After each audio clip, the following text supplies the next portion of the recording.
ఇంకొకటి ఇక్కడ విచిత్రం ఏంటంటే రుణమాఫీ ఇప్పుడు చూస్తే లెక్కలు చూస్తే ఉద్యోగికి కట్ రుణమాఫీ, పెన్షనర్కు కట్, ఇన్కమ్ ట్యాక్స్ కట్టిన వాళ్ళకు కట్, రేషన్ కార్డు లేకుంటే కట్. ఇవన్నీ చెప్పినరా ముందు ఏవీ లేదు.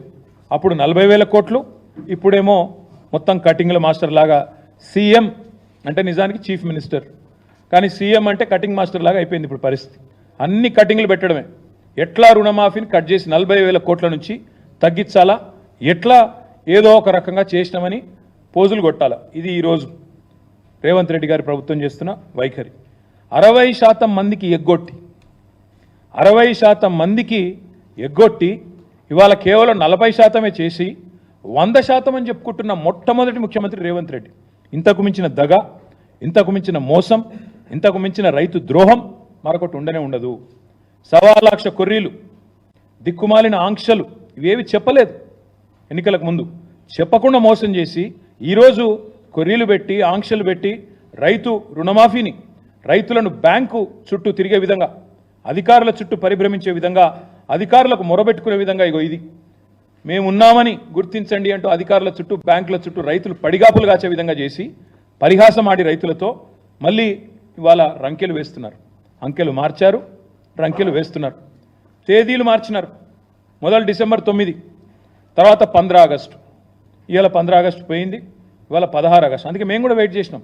సీఎం చెప్పిండు కదా 15 ఆగస్టు అని, అందుకే మేము కూడా వెయిట్ చేసినాం పేషెంట్గా. 15 ఆగస్టుకు చేస్తాడేమో అనుకున్నాం, కానీ నిన్న ఆయన మాటలు చూస్తే చాలా క్లియర్గా కనబడతా ఉంది. మార్పు మార్పు అన్నారు, రైతన్నల్ని మొత్తానికి ఏమార్చారు. ఈరోజు పరిస్థితి ఏంది?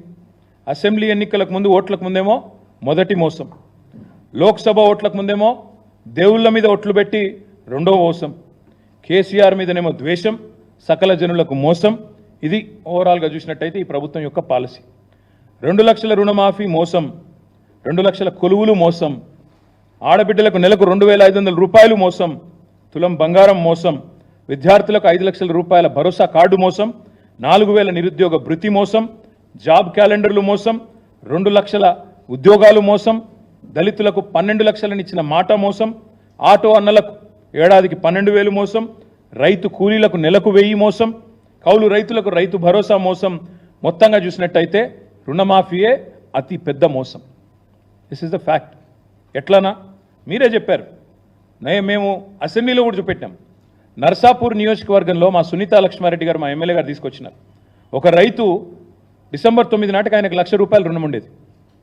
ఆయనకు నోటీస్ ఇచ్చారు, ఏమని? మీకు ఇప్పుడు రుణమాఫీ కావాలి అంటే మీరు డిసెంబర్ 9 నుంచి ఈ రోజు వరకు ఏదైతే ఇంట్రెస్ట్ జమ అయిందో, మిత్తి జమ అయిందో 9,000 రూపాయలు, అది కడితేనే మీకు రుణమాఫీ చేస్తాం. ఎవరి వల్ల అయిందండి ఈ జాప్యం? మీరే చెప్పారు కదా డిసెంబర్ 9 నాడు రుణమాఫీ చేస్తా అని. మరి డిసెంబర్ 9 నుంచి ఆగస్టు 15 దాకా ఆయన జాప్యానికి, ఆయన డిలేకి ఎవడు కడతాడు ఇంట్రెస్ట్? రైతు కట్టాలా, ప్రభుత్వం కట్టాలా? మేము ప్రభుత్వాన్ని అడిగినాం, దిస్ ఈజ్ యువర్ మిస్టేక్, ఇది మీ తప్పు, ఇది మీరు చేసిన జాప్యం, మీరిచ్చిన మాట మీరు తప్పుతున్నారు, కాబట్టి మీరే కట్టాలా అని చెప్పి అడిగినాం. అడిగితే సమాధానం లేదు, సమాధానం రాదు. మీరే కదా బిల్డప్ ఇచ్చింది, ఒక ఏడాది కడుపు కట్టుకుంటే 40,000 కోట్లు రుణమాఫీ చేయడం ఈజీ అని. మరి ఎందుకు కట్టుకోలేదు? ఇవాళ అడుగుతా ఉన్నాం.